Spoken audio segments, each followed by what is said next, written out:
So I want to show you how to log in your webmail. Like a lot of people actually, a lot of developers do not know how to log in webmail, nor even how to create email, company email or webmail, as depend on what you call it. So I want to teach you how to log in your webmail. If you have a webmail like this, something like this, or something like this, as you can see, let me show you how to log it in. Now you can log it in from three options. Now the first option is to use the URL on your browser, which is if you're using Namecheap, your website dot 2096 depends. And that's the first option. Now the second option is to come here. Now you're going to enter your website name, SMS small, and you're going to enter webmail in small letter. Now this is how you go to the webmail page. You're going to enter it in small letters. Now when you click on enter in small letters, now I tried using a capital letter in this W and I was taken to the wrong place. So if you click on webmail, to take you directly to the same 2096, right? That's if you're using Namecheap.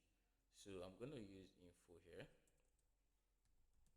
info, and what I'm going to enter is the password. I'm going to enter this, and the next thing is I'm going to click on login. So this is one method to log into your company webmail. As you can see, this is it. Now the second method is to go through Cpanel. Now you know what Cpanel is, right? This is Cpanel. So you have to go through Cpanel to log into your webmail. That's the second method. So on Cpanel, you just come to email, click on email account. It will give you access to all the accounts that are available, and then you click on check mail. There's a check mail option here. So when you click on check mail, it will take you directly to your company email or your webmail. Now this is exactly how you do it. Only two methods I know of how you can check your company email or your webmail from your laptop or your device. So I hope this tutorial actually suits you. I know it's short, but it's straightforward. That's the two way you can log into your webmail.